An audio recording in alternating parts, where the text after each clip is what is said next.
Are you curious about the unknown, the unexplainable? Do you find yourself intrigued by the mysterious and paranormal side of our world? Join us on an adventure into the world of inexplicable discoveries and investigations that may someday give us the final answer as to what may be behind the veil of reality. The borders of space and time have opened once again, and transmitting from the mountains of West Virginia, it's time once again for Let's Find Out with Diego. The universe is waiting for you. On this episode of Let's Find Out, our guest is the founder of Beyond Life Paranormal Research Missouri, bringing over 30 years of experience in exploring the paranormal realm. His passion for the supernatural ignited at the age of 6 when encountering his first apparition at 3 a.m. Now, this encounter catalyzed a lifelong journey, leading him to investigate peculiar occurrences and delve into the unknown world of the paranormal. All this plus more. Please welcome to Let's Find Out a new friend to our show, Russell Reynolds. Russell, my friend, welcome to Let's Find Out. Oh, thank you for having me. Happy to have you on. I was reading the notes that you sent me, and my goodness, I think we can probably go 2 or 3 hours. What it is that you Oh, know, yeah. and not just on your experiences that happened to you at an early age, but some of the places where you've gone, and especially some of the stories you've probably talked about on your podcast as well. Mm-hmm. But we're gonna try our best to get this done. So let's go to the very beginning because, like I said, you sent me the information. It's one of those things where things happen at a young age, and sometimes we cannot explain what these things are. And it's similar to me. I started having paranormal experiences at a very young age as well. Would you mind going back in time a little bit and let us know about this particular experience? Was this your very first one at age 6? Yeah, it was my very first experience never knew anything about the paranormal or anything like that. My parents never let me watch any ghost stuff or any horror movies or anything like that. And we had moved into this house and they were renting it with option to buy. So we stayed there. We were there for about a week, and that's when things started happening. And my dad would experience a lot of it as well. He would think us kids were turning the heat down in the middle of the night because he'd wake up freezing.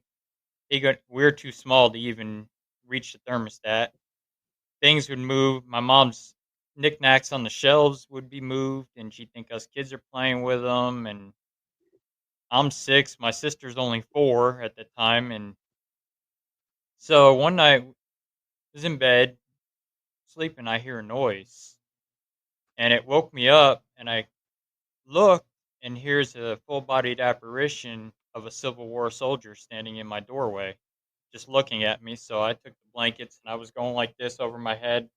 It's not real because at 6 years old, it's a scary feeling. And then I kind of got the curiosity of like maybe I'm just seeing things, and look up and he was gone. But other things would happen. Us kids my sister would go to nursery school and I'd be going to school, and my mom would do my laundry. She put it up on the bed. My dad come by, and my bed's all trashed. Clothes are all over the floor. Dresser drawers are open, and the dog would sit there and dig at a wall and growl. And one morning we had woken up, and the car outside is starting.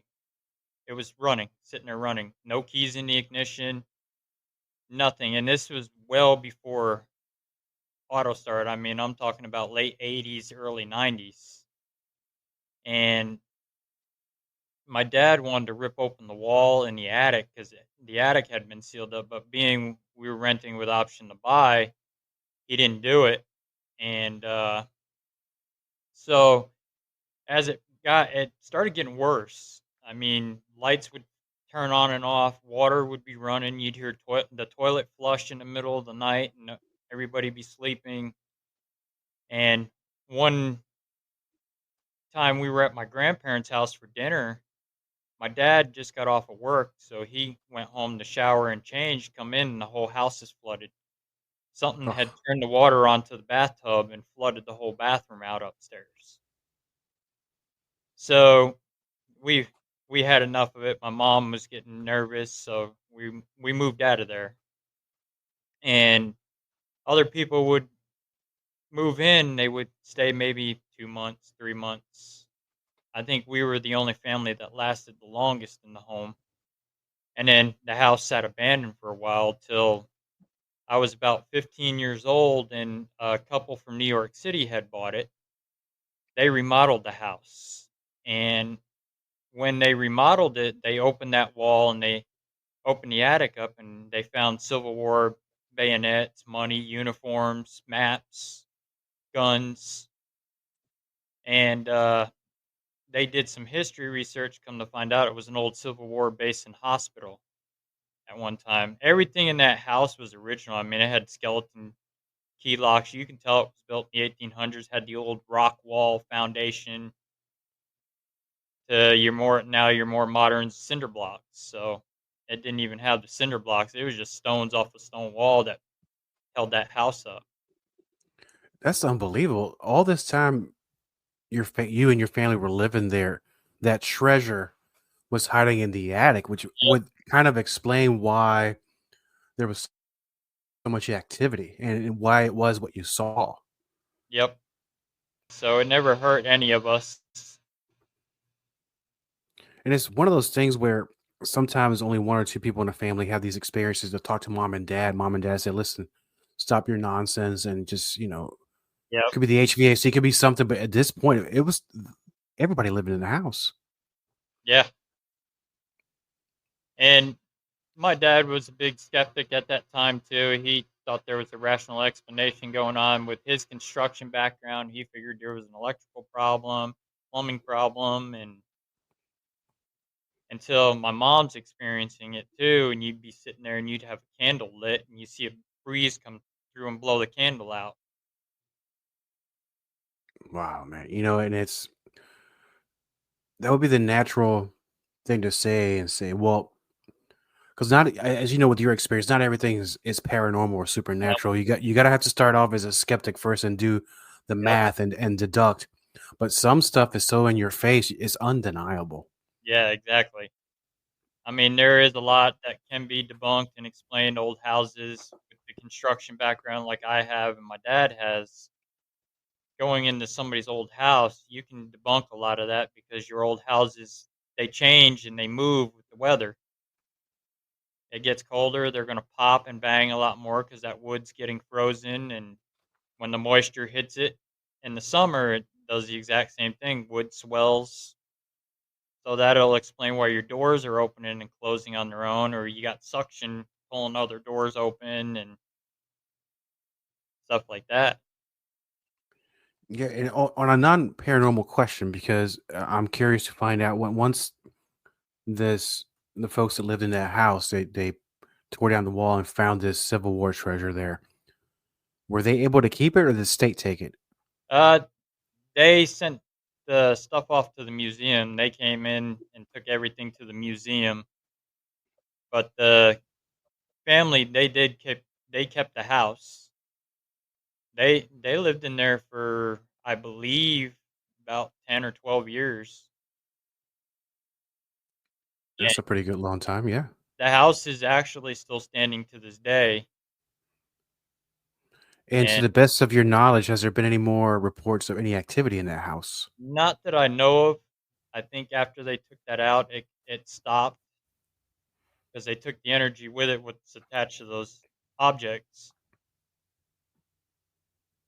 and with them remodeling and changing everything now, it's not used to that atmosphere, and then with everything leaving, it just went with probably with all the stuff because nobody's reported it. But I just looked at some recent Google Map photos of the house sits there and looks like it's abandoned now.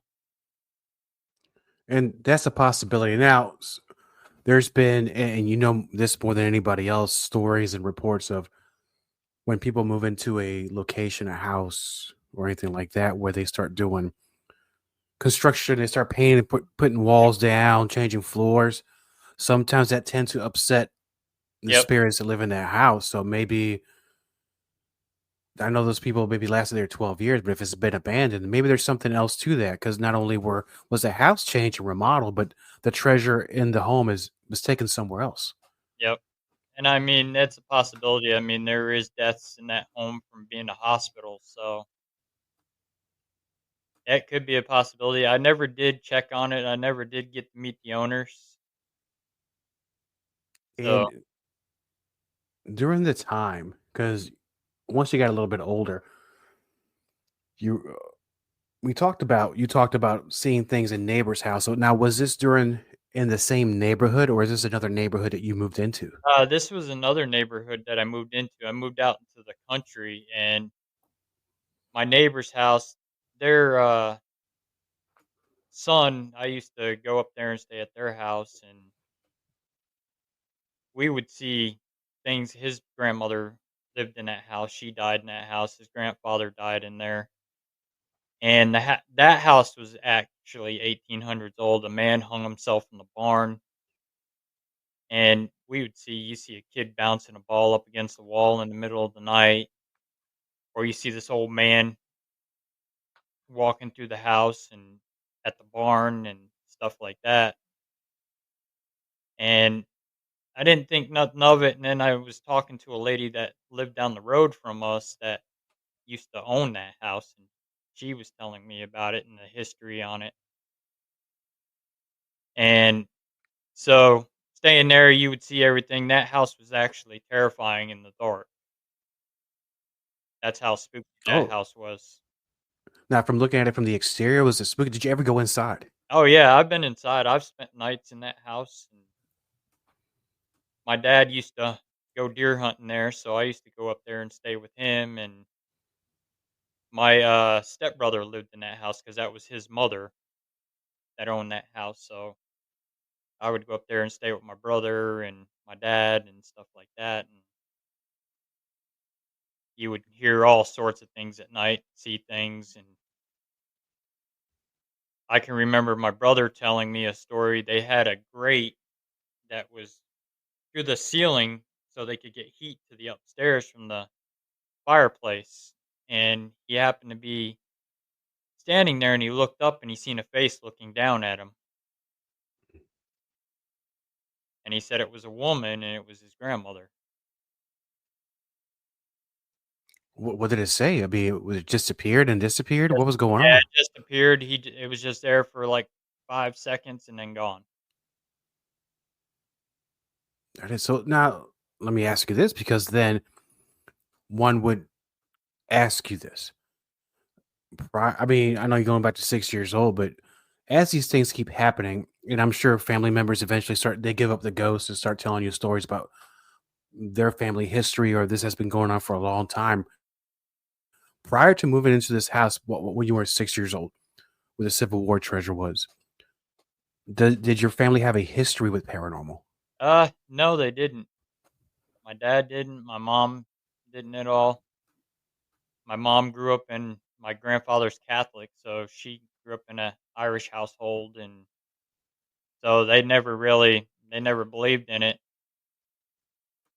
until my grandfather passed away, and my grandmother started experiencing stuff in the house. By then, I'm already an adult. I'm already in my 20s, and I was already investigating paranormal, so she was telling me about it. She had this little hanging bird that's on strings that'll sit there and bounce up and down, and it makes noise, and that would be going off in the middle of the night. And that was my grandfather just telling my grandmother, "Hey, I'm here." He was basically waiting for her to pass on so they could leave together. Wow. And he would sit there and make all kinds of noises, and then my grandmother, when she passed away in 2010 in the home, she hung around for a little while because she had some wishes she wanted to be fulfilled, and she would sit there, my dad and I'd be working on the basement, she'd be flicking the panel box off on us, or she'd be shutting the basement door because that was her habit when we were kids. Keep that basement door shut so us kids wouldn't fall down the basement stairs. And so she would shut the door. I'd be at work. I'd come back, and my dad says, "Well, your grandmother shut the door on me again." And he would yell at to her to stop doing that, and finally she'd stop. But I mean, I'd be on my way to work, and I'd look, and there's a light on in her house. And I was just there the day before. I didn't leave no lights on. I go in, her bedroom closet lights on, and her alarm clock's going off in her bedroom. So she hung around for probably a couple years, and then she left with my grandfather. They went on their way.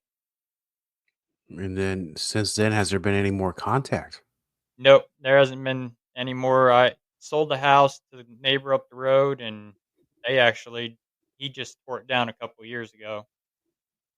But there was history with that house as well because it was part of the old tuberculosis hospital in New York State, and they used to bring patients down there because their sun would beat down in there pretty good, so they could get the sunlight. And now he tore it down, so but the hospital still stands up the road from it. And in that hospital, is that a popular destination for people to do investigations? No, he don't allow it. It's owned by the billionaire Alan Gary that owns the Woodstock site in Bethel, New York. He owns that hospital. He don't open it up and let anybody in there. I guess so, because then word gets through, and you've seen this where some of these locations get very popular, and people are always wanting to investigate there, whether with permission or not, and they just Yep, wind up making the owners upset, which closes it for all the people who want to do some real good, down to earth investigations. yep, and it does. It ruins it for all of us. I don't condone the urban exploring. If you're going to urban explore, at least ask permission before you go in. Some people are like, "Hey, yeah, you can go. Just be careful." But you get the ones that go in there that want to vandalize and graffiti everything, and it just ruins it for the ones that do ask permission. Yeah, there's a few out there now, and some of them are pretty reputable, but I've seen a lot of that. I think it's catching on a lot. Yeah, Everywhere I go, there's a new urban explorer doing what have you, and I guess if you're not prepared for the potential danger, you can get yourself in quite a pickle there. oh yeah, definitely. I mean, especially the ones that are going in by themselves and they're not telling anybody they're going in. You don't know what's going to happen when you walk in there. You could be walking into getting yourself killed, either falling through a hole in the floor or homeless people living in there. You don't know what the dangers are when you walk in there. Yeah, I was just thinking about that because there could actually be some body or a group of folks living in there. They don't want to be discovered, and Yep. you're gonna have a bad day. Like for us, if we get called to investigate an abandoned building, we'll have law enforcement come out and clear the building for us before we even go in. That's a great idea, man. I think you're the first person who's ever said that. Yep, we do a lot. I'm good friends with a lot of the law enforcement, so I'll have them come in, secure the building for us before we go in and check it out.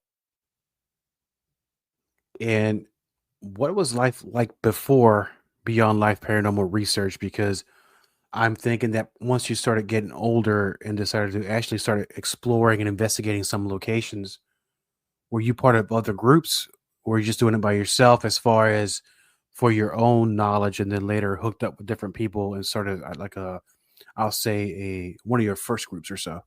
Uh, the first one started in New York State. When I got out of high school, a buddy of mine and I, we would go out and check out cemeteries and haunted areas. I did a few residentials for friends, and I can remember one place we went to. There was an abandoned house that he knew of that was haunted. We didn't go in because we didn't have permission. We didn't want to trespass. So from the road, it's like public, so you can't get in trouble for that. You're not trespassing. So we were there one winter just taking pictures. And I'm hanging out the window, just snap pictures with a digital camera. and we see this black figure come out the front door, slam the door shut, come walking out, disappeared. And my buddy's got his window open on the driver's side, just listening. Also, we had the light shut off, and the car was still running. Well, he hears footsteps alongside of him, and he slams on the gas. And I'm hanging out the window trying to take pictures. I'm like, Oh "What are you my. doing?" He goes, "There was footsteps by the van." I was like, "We're not we're not running from it. We're trying to document it." So we gave him the nickname Rev Run for that. And we used to go out to the cemetery in Pennsylvania, Stockport Cemetery, and my friend he couldn't walk very well, so he'd stay by the van, do his little session, and I would go off into the cemetery in the dark, and do my thing. And we got some pretty compelling evidence out of that cemetery. I got something floating over a tomb of the judge out there, and then we ended up finding an old settlement back in the woods back there. And we're doing some sessions out there, EVP sessions and stuff. And he had bought me just a little EMF detector off of eBay, $15 one. I had a digital camera and a digital recorder, and that's what I started off with. And then as I got the group formed, then I started getting more and more equipment. Yes, it's interesting because I know, just like with anything, because you have a podcast, I have a podcast, or you're investigating. You start off with the basics. Yep. Then things start getting a little more expensive as you go by. You get more experience. You want to buy this or you want to use this device. Yep. Now, because you brought that up, and I find it very funny about Reverend Run, right? So you call them? Yep. Rev Run. Okay, Rev Run, yeah. So I've seen a lot of videos, and because when I do research on guests, I like to see what it is that they're doing because you want to really weed a lot of things out. And you're the Yep. same way. And I'm sure with those ones on television, and because there's so many of them, Yep. I find this very curious. And maybe you can help answer this question for me. And I'm not going to add anybody. I'm not going to name anybody's names. They know who they are. And most of you know who they are. When you have a team or a person go in there and do an investigation, and it tickles me because it makes me fun. It makes me laugh like a little schoolboy, right? Right. Where they're out there and asking to have communication with a spirit or whatever it is that's roaming somewhere in this house. And then all of a sudden they feel something, they hear something, they get up and they can run like the Scooby-Doo gang straight out that door. So it's funny, right? But I'm thinking now there's something that you didn't believe in anything up until that day, or maybe you're just not prepared enough to deal with an Right. encounter. Have you seen this yourself with other people? Oh yeah, I've seen it with several other people that they get into it and they're not ready for it. They don't know what they're doing. They go in, especially residential cases, they go into a client's house.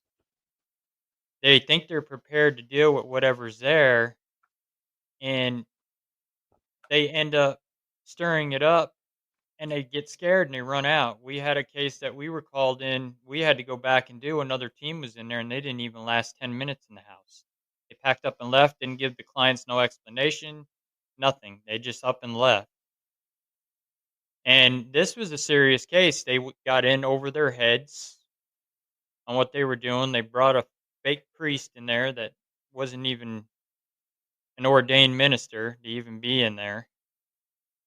And he showed up in a cowboy hat, cowboy boots, and the guy was having some serious spiritual attack. I mean, I've got videos of him where they sent me. He's sitting there in the chair, and you can tell it's no act. He's sitting there just like this, typing, like he's typing on something. She calls his name and asks him what he's doing. Still, that he wouldn't answer her. And then he just kept going like this. And then she yelled at him again. And then he just looked up and he had this blank stare in his eyes, like he wasn't even himself. And he goes, shh. So that's why they ended up calling us in, and it was something that other team had stirred up and then just left them holding the bag. And do you know what happened to that team? As far as I know, they're no longer together. They're no longer in the paranormal. Good. Yeah, they I'm didn't. I'm not trying to be a jerk, but yeah, they have no business doing what they're doing then. No, and that's even like your demonic stuff too. The demon word gets thrown around quite a bit with your YouTubers. I mean, they do it for entertainment. I mean, but you throwing the demon word around. Demons are real. They're very rare, but they're real. They can happen. They can be brought into a home. But many people demon this, demon that. That's not the case. And you hear a lot of that getting thrown around just for entertainment purposes. If anybody knows the true demonic stuff, they were never living. They don't have to listen to you. They don't have to do what you tell them. They know who you are. They know what you drive. They know your birthday. They know everything about you.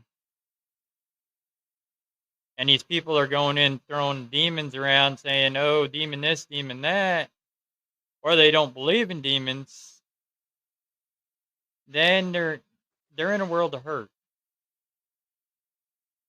And I get ridiculed a lot because I deal with a lot of the demonic stuff just like my cousins Ed and Lorraine did. But I tell people that it's very rare because a lot of times with your residential, you're finding psychological stuff, schizophrenic people. So you have to decipher which is which, if it's the schizophrenia or it is an actual attack. And when we're talking about demons, and I agree with you. I think that gets tossed in there because I think it strikes a lot of interest. Hmm. It's kind of like reading news headlines for the clickbait, Yep. and doggone it, it does work. Yeah, yeah, unfortunately. So, and I think most of our listeners they may know, but can you explain to us what would be the difference? Let's say a run of the mill spirit as compared to a demon, because I know we're talking about demons. These are not entities that were human. Is Yep. my understanding. They were never living. They never walked this earth. They're falling angels. But the difference between a spirit and a demon, when you got a spirit, you're going to feel that cold. It's not going to feel as the heavy presence with a regular spirit. I mean, yeah, you're going to feel them angry. You're going to see them angry because you're trespassing in their space. If they once owned that house, they have somebody new come in. You're going to want to, especially like if somebody breaks in your house, what are you going to want to do? You're going to want to hurt them. You're going to want to get them out of here, out of your space. So that's basically what a regular spirit's trying to do, is trying to scare you to get out of there. And a lot of them, some don't even realize they're dead. They want to communicate with you. Some of them do. Some of them just want to be left alone. I mean, you can get a spirit that act demonic. They'll act like a demonic entity just to scare you. But that's like even when they scratch it.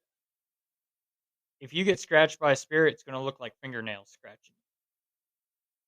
With your demonic, if you're getting scratched, it's going to look like 3 razor blades went down your arm or your back. With a demonic, you're going to feel extreme heat, pressure. You're going to feel like you're walking in mud where you can't walk. It's going to be dragging you down. Um, you're also going to smell the rotten smells of sulfur, rotten meat, urine smell is another smell frequent with them. Um, houses are going to be cluttered. You're going to see roaches. And the demon, when a regular spirit's latching on to somebody, it's just going to morph your face out or anything like that when it's controlling somebody. But a demon is even far worse. They're going to start off with your knocks, your bangs. Then they're going to, when they finally pick their target, which they only pick weak people, the demonic does. And what it's going to do is start wearing you down to the point where you don't want nothing to do with your family. you're not going to want to do anything in life. You're always tired. You're going to feel sick. And that's when you're hitting the oppression stage of it, waking up with bruises, marks. And then when it finally wants to go in for the kill, and that's when you hit the possession stage of it. And you'll start talking different languages. Your eyes are rolling in the back of your head. You'll be talking languages you didn't even know you knew how to talk. With demonic possession, it's not a singular demon, right? Sometimes is it multiple Yeah, inhabiting a person? yeah, it's multiple. They run in what they call legions. You can have a legion of 6. You can have a legion all the way up to 30, and they will wait years in a location. They'll lay in dormant and wait years till they decide they want to go on the attack after somebody. They find your weakest link if you've got past trauma between if you were, say, as a kid, you were abused, you were raped, got a history of drugs and alcohol that makes your body weak because your body can't fight that temptation. So, especially schizophrenic people, they're the perfect targets, kids, because they're innocent and weak. And with that disability, that's what they feed on. So, that's why they start attacking people. And possession is not a fun thing. I've seen it. I've dealt with a partial possession case. That was my very first demonic case I did with my team, and it was bad. I mean, this person, we went there to interview this person, and I can't give names because client confidentiality and stuff. Of course, yeah. We went there to interview, and I have forms that my clients fill out, permission forms, questionnaires, stuff like that. Well, I had this client filling this form out, and it wasn't this client writing. It was something controlling that person to do it. And so we looked around the house. We came back that weekend with the rest of the team. We come in. I wanted the client and their family to leave the house so we can see if it's the actual house itself or it's the client. And we went downstairs. I was showing the team the closet. There was a noose hanging in the closet. And the client come down with us, and she ended up, as soon as I opened that door, it was just like a switch just flipped. Ran upstairs. Daughter goes, "I love you, Mom." She goes, runs out the door. She wanted to kill her husband. Her husband's a very nice guy. EMT, firefighter. The man's a hard worker, and she didn't want nothing to do with him. She hated that man. She was going to kill him. She didn't want nothing to do with her kids either.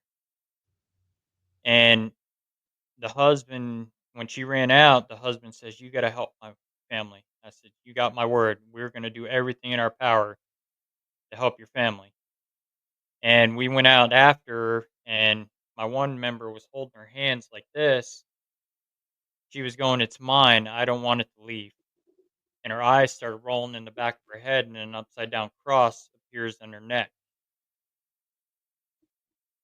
And so it took about a matter of 6 months to get that place back on track. And we had to do it with the family's help. They had to be there for their mom and to help her out. And they go to church now, so she's back to normal. We're like family. We go over there for dinner, and they invite us over on holidays, and we were able to save her marriage and her family. With cases like that, these are not easy things. As you Yeah. can't just cast out a demon willy nilly Nope. and call it a day. Depending on which faith you follow, I don't know. So it's not important. So two come to mind. One would be Catholicism, where the priest, I would reckon, has to go through and get permission from the actual, I think, either the Vatican or Yeah, the what, diocese office. right? And then there's the other ones where a little more loose on the rules because Protestants like me, we're a little loose on the rules sometimes, and sometimes an on fire preacher will come in, a pastor, and it's either way, it's going to be a long night. Yep. How do you prepare yourself in a case like that? I don't know if you had multiple cases like that, but how would somebody prepare themselves if they find themselves in a situation like that? What kind of weapons would they bring with them? And I'm talking about spiritual weapons, not physical. Uh, Main thing is your faith. You have to have a strong faith, a strong will and mindset. You have to do even before you go, bless your vehicles, your equipment, yourselves, ground yourselves, surround yourself with that white light because if you don't and you don't have that faith, you're in for a world awakening. You're going to get yourself hurt. And mentally, you have to be there. You can't have that weak mindset. You got to be strong to deal with something like that because they will fight you tooth and nail to get him out of that house. And sage does not work on your demonic. A lot of people use sage for cleansings. It'll work on a regular spirit, not a demonic. They've upped their game to that stuff. So we're going in with Saint Benedict's metals that have been blessed, holy water, holy oil, less salt, and that's what we're using to combat 'em. It's rough. I mean, it takes its toll even on us when we have to deal with something like that. We're down for about a week when we have to deal with something like that. But like I said, it's rare. I mean, you'll run into maybe one or two out of like 100 cases that you do. And it's good that it's rare because I would imagine having a career strictly dealing with demonic. I mean, I don't know how you would live a long life, seeing that it would just beat Yeah, you to hell. yeah, it does, and it. I mean, I work with Sister Farrah Rose Perry, who's a 40 plus years Roman Catholic demonologist.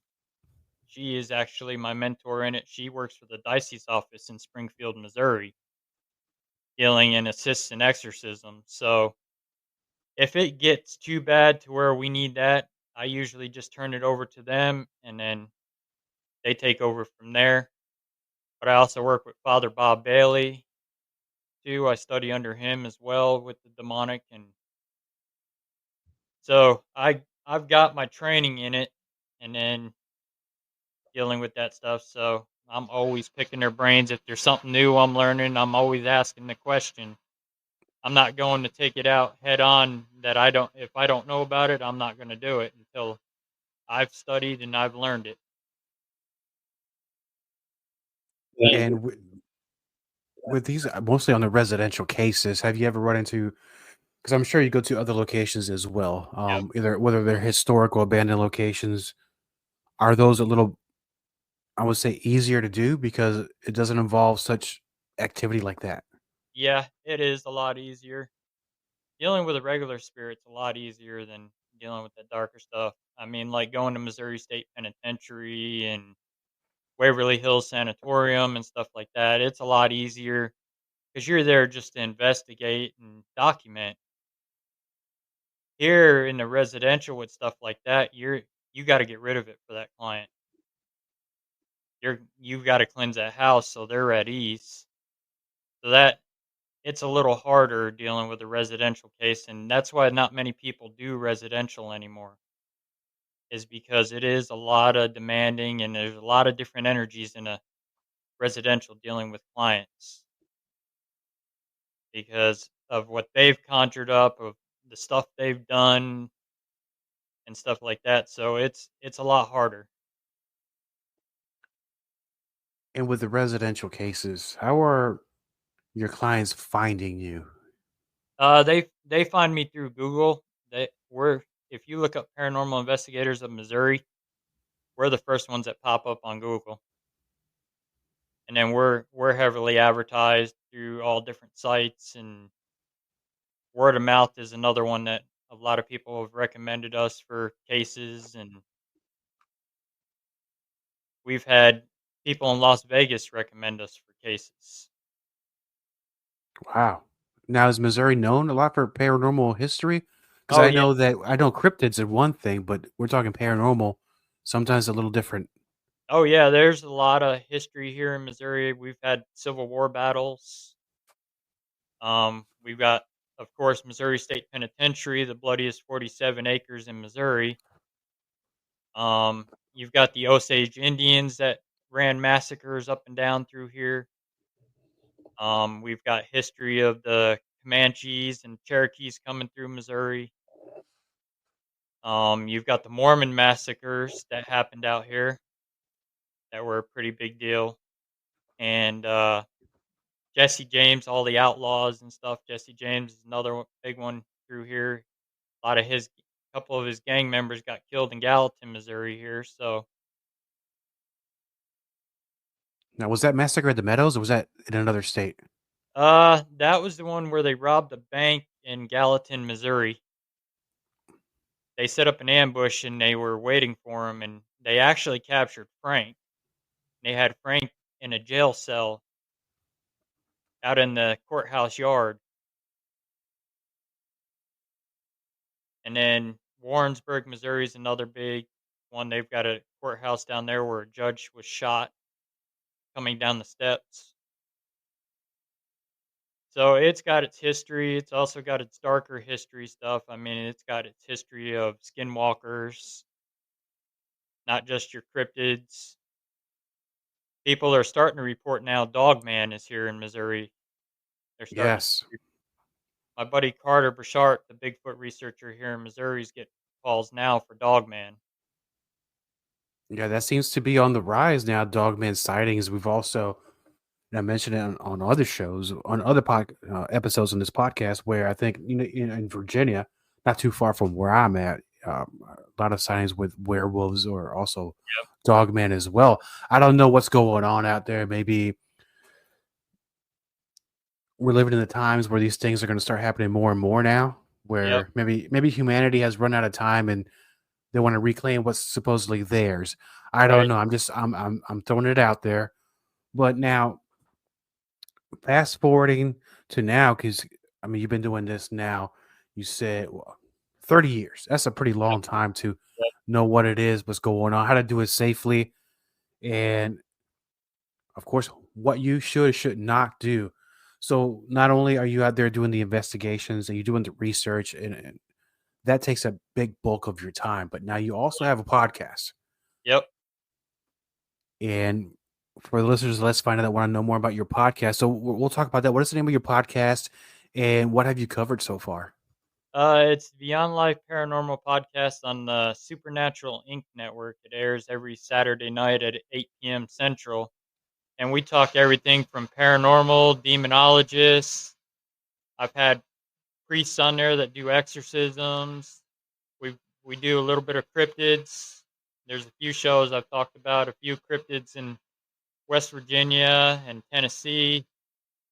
I've covered the feral people of the Smoky Mountains. And I just did an episode on the Screaming Woman of the Woods in West Virginia. Yeah, Screaming Jenny, right? Yep, Screaming Jenny. Oh yeah, yeah. And And then those feral people. I forget, it starts with an M, and every time I say it, I feel bad because it sounds terrible.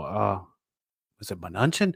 I What is yeah, that they're word? supposedly they live in the mines out there in Uh, Tennessee, and they escaped the war, so they hid in the mine shafts, and they became feral and cannibals. They were killing anybody that comes in there.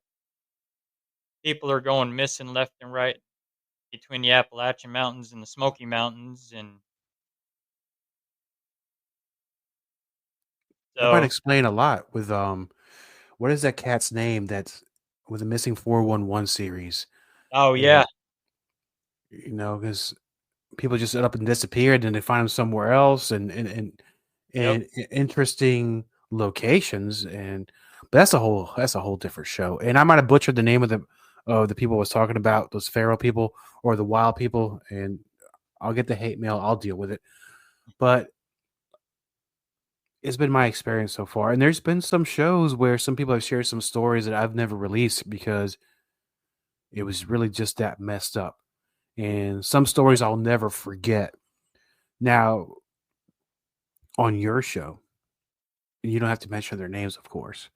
Has there been a one story or two that you're kind of like you're just sitting there in awe because you once you think you've heard everything, you have not.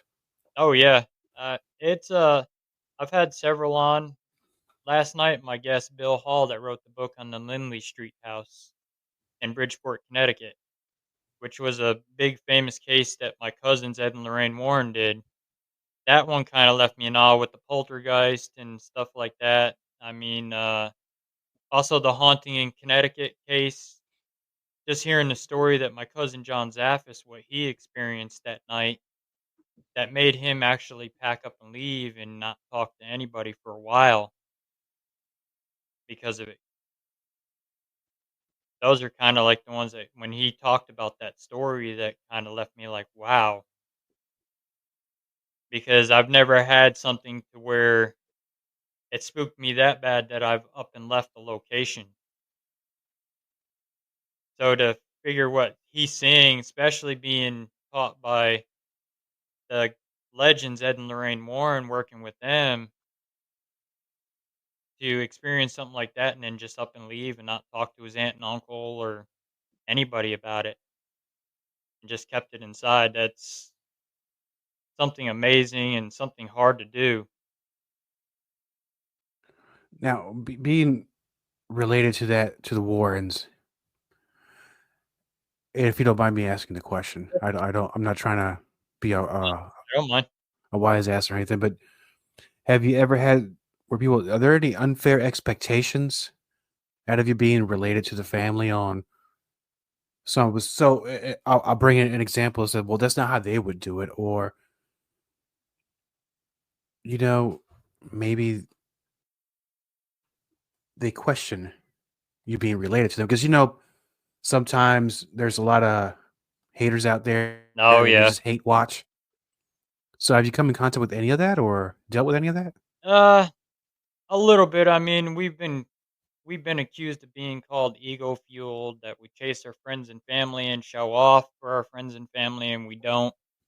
I mean, it's not like we knew we were related to Ed and Lorraine our whole life. We only found out about 5 years ago now when I was doing genealogy and I found a cousin in Florida, and her and I were working together, putting the pieces together, and come to find out I'm related to them through my dad's side of the family. And I ended up finding out I'm also related to the Johnson brothers as well.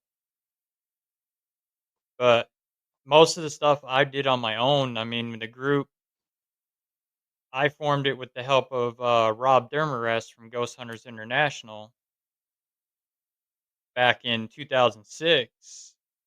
Was a branch in New York State that started, and Rob and Florida Ghost Team, they actually helped me get started. They talked to me about how running a group and what I need to do and the historical researches and all that stuff. And the funny story is with Rob, how I got in contact with Rob was I was a DJ back then also, and he was like, "Hey, can you make me a mixtape for when I go overseas for the film GHI?" And I was like, "Yeah, sure, no problem." And he's like, "And for that same token, in my favor, I'll help you get started in the paranormal field. I know you're wanting to get a group running." And I was like, "Yeah, I mean, I've been doing it since 13. About time now that I start learning how to run my own group and get a team together." And so it went on from there. And about 2012, I moved to Missouri and started this branch of it. And the other one ran for about 5 or 6 years till the person that was running it, she came down with some medical issues. She couldn't do it anymore. So I just shut that one down, and this one's been running. Awesome. And it seems that everything's going pretty well now. And I know we're still early in 2025, but the year's is going by pretty quick. Yep. So where's going to be your next locations that you'll be going to? And for those that want to learn more about what it is that you do, how can they find you? Where can they go? You can find us on Facebook on Beyond Life Paranormal Research Missouri, Cold Spotters Missouri. You can find us on Instagram, Beyond Life Paranormal Research Missouri. We're also on TikTok, BLPRMO. We're on YouTube, Beyond Life Paranormal Research, the Missouri edition. You can find us on Supernatural Inc. also, which is owned by KD Stafford and Katie Stafford. I am one of their top podcasters and producers for their network. So you can find me on there every Saturday night. If you can't get a hold of us, just get a hold of the Supernatural Link. They can get a hold of us as well too. So, and then we've got some events coming up in June. We're going to be at Missouri State Penitentiary with Get Haunted at their book signing event, and then we've got several podcasts coming up in July. We're going to be at Gettysburg with Nesper at the Jenny Wade House in the orphanage at that event for the Ghostly Images of Gettysburg with the Annabelle doll. Annabelle will be making an appearance there. And then we're headed in September. We're headed to Kansas to Bordertown Paranormal Paracon. I will be guest speaking, my dad and I both, on the paranormal, the presidential, and demonic. And then October, we're headed to Rock Island, Illinois for the big Rock Island Paracon. That one's going to be very big Paracon. The whole Warren's Occult Museum will be out there at that location. We'll be there representing Supernatural Inc. and us. And then October 11th, we'll be at Ashmore Estates at the EchoCon. And then that'll be finishing us up for the year. Well, that's already a very busy year for you and your friends. And so, if you don't mind, because I know you're going to have plenty of things to talk about, not only on your show and also on your speaking tours. Can you come back to the show and when you go to these locations, tell us what it is that you found, and can you tell us some of the stories about what went on? Oh yeah, definitely. I mean, like Waverly Hills, I can tell you what we've found there. Um, we've got a lot of personal experiences at a Waverly Hills Sanatorium. We got invited out by another team out of St. Louis. They rented it for 2 nights. We could only go one night. So first night they didn't really capture anything. They didn't experience really hardly anything. We get there and we get let in about 7:30, take the long drive up. We're on tour and it's like the doors open up and everybody wants to play all of a sudden, and we're on tour walking down outside looking, and we're looking up in the window and we see a woman standing up on the very top floor in the window. And our tour guide says, "You see something up there?" I said, "Yeah, there's a woman standing up there," but he doesn't have abilities, so he didn't see it. I did. My one former member, she seen it, and so we got walking around, got around to the back of the building, and we look, and there's somebody peeking through the door window at us on the bottom floor. Our tour guide goes, "I wonder if that's that other team." So I walked up to the door and I peeked in, and there was nobody. And we look up, and they're up on the roof, looking, taking pictures. And so we got back in. He started showing us through Waverly Hills, and we get down on the fourth floor hallway, and the tour guide Vince and I both seen a shadow peek out around the corner like this and look at us. Yell out hello, nobody says nothing. So the other team was coming in on the catwalks on the outside. And we asked them, "Were you in that hallway?" They said, "No, we just come through." So we figured, oh, this is going to be the start of a good night. So we started off and we had a thunderstorm come through. And my one member, she was smoking before we started off, so I decided to mill around the atrium, go out towards the outer catwalk, and I'm standing in the doorway looking at something, and I see this black shadow creeping across the floor. It's crawling, and he was too far away from my IR to pick up on my camera. So I said to my one member, I called him over, and I was like, keep the camera pointed in that direction. I'm going to head for it. And I started running for it. Well, it went up over the wall down to the bottom floor. And he's known as the Creeper of Waverly Hills. Crawls across ceilings, the floors, the walls. So later on, we decided to go to the body chute and go all the way to the bottom. We're snapping still photos, and each photo, there's this black mass that kept coming down the body chute, kept getting closer and closer to us, and it filled the whole chute. And then next thing you know, you hear the iron gate up top slam. That gate's rusted open; it won't move at all. And so we went back up. We headed up to the fourth floor to the surgery room. So our tour guide had told us during the tour that he did a Estes session for a group of people that were there, and he laid on the table. His leg got lifted up while he was doing that. So I was like, "All right, we're gonna." Our main thing was we were gonna try to debunk this and see. And so I was like, "We're gonna do a little role playing here. I'm gonna play like I'm sick. You wheel me under the surgery light, and you start yelling for a doctor." And I started playing like I was coughing and carrying on, and he was yelling, "We need a doctor in here. This man's sick." And we had a motion light sitting in the doorway, and motion light kicks on. Then I hear a noise, and I go to sit up, and I could not move. I was being restrained to the table, and you could feel like somebody's just pressed right here against your chest. My arms wouldn't move, my legs wouldn't move, and then we hear two loud female screams right outside the door.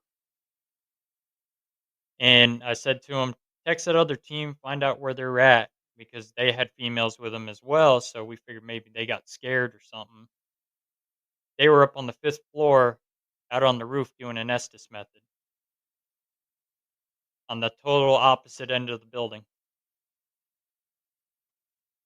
Interesting.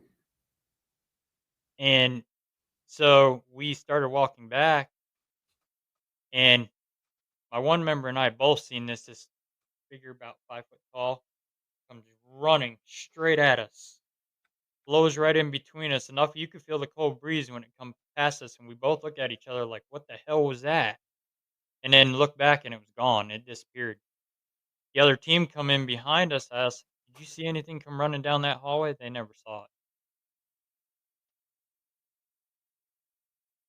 And we weren't even running a camera at that time, so and how fast it moved, we would have never caught it. And supposedly there's a little boy that's about that tall that hangs on that floor up there. And he'll roll the ball back and forth to the rooms and stuff like that up there. But even down on the first floor when we did a spirit box session down there with the other team, we had a K2 meter, millimeter with REM pod, and another K2 meter. And the guy we were communicating with down there was not very friendly. He was cussing at us on the spirit box, and each time he would cuss, the K2 meter, millimeter, and REM pod, and the other K2 would go off all and coincide with each other. It just kept going back and forth in a pattern. And this thing we had a skeptic there. We were letting him ask questions, and it was cussing at him, and then switched over to a girl, and that thing told her on the spirit box, said, "Shut up, dumb bitch." Oh, And then they asked, "What about Russell? You want to talk to him?" "No, he's an asshole." So we start laughing about it, and the other team's trying to figure out what we laugh. And I said, "That's just an inside joke. I mean, I've always get cussed at, especially at a client's house, because I'm there to do a job. I'm there not to beat around the bush with you. I'm there to find out why you're bothering that family." So my questioning is direct and to the point. So some spirits don't like that. They like to cuss at me back. so you're pretty well known, not only in our world but in the spirit world as well. Yep. I'm also known in the demonic too from combating it. Bishop was telling me that the devil's got our wanted posters in hell. Anybody that combats the demonic has it in hell. They know who you are. That's 100% true, man. So, with that location we were just talking about, so there's probably been plenty of investigators have gone there, but these Oh things yeah, just they refuse to leave. They're not one of the ones that want to cross. They just want to stay no. there and just cause a ruckus. Yep, that and they don't. The staff don't allow it. The owners, they will not allow you to cross any spirits over. They don't allow you to bring any cleansing materials in. None of that. They see you with it, they will kick you out. Same with Missouri State. They don't allow that either. Because a lot of those places, that's your moneymaker. They got these people coming there to investigate all these hauntings. And like Missouri State, it changes every time when you're investigating there. You'll experience something different. It's not the same thing every time.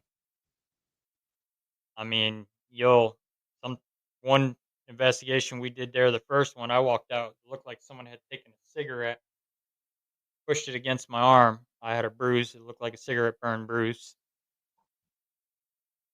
And we've had people get grabbed in there on an investigation. The dungeon, there was never any women down in the dungeon, and you'll hear a woman yell hello down in the dungeon down there. Um, Solitary, you'll hear doors slamming, and you'll be staring directly at the cell doors, and every one of them are open. And you'll be hearing them slamming.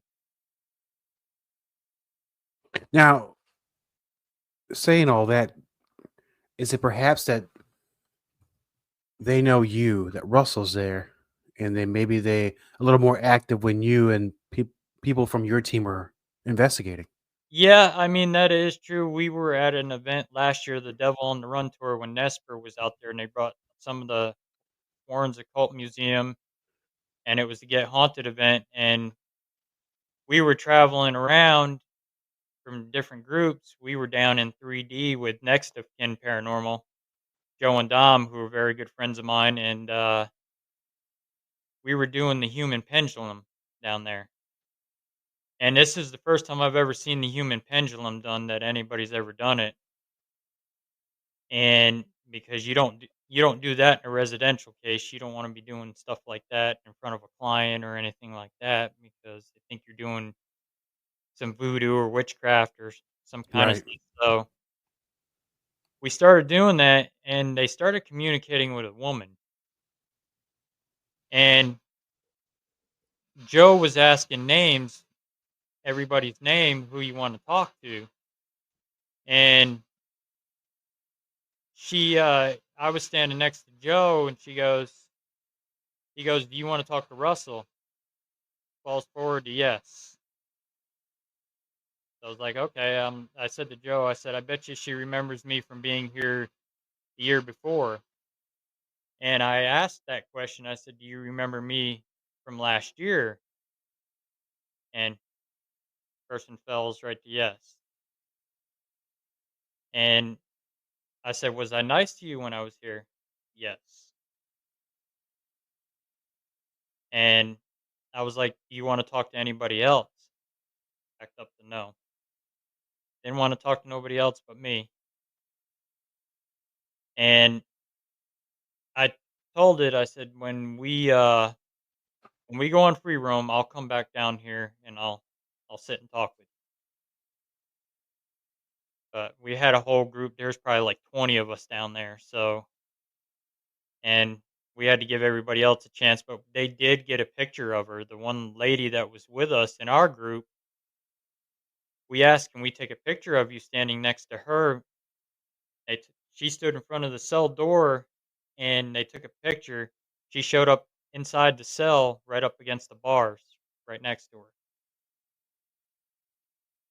And then we kept seeing this shadow kept darting back and forth on the upper hallway because Dom kept running up there. I was like, Dom, stay still. Don't run up there at it because you're just going to chase it away. So we started letting the other ones start doing their thing. They were doing dowsing rods. And so myself and two of the others from my group and Dom, we went up in that upper hallway because we had equipment set up. They had equipment set up there. So we're sitting there and Dom comes up, and Dom's getting ready to run again. I was like, Dom, no, just stay here. Just watch it. They keep speaking around at us.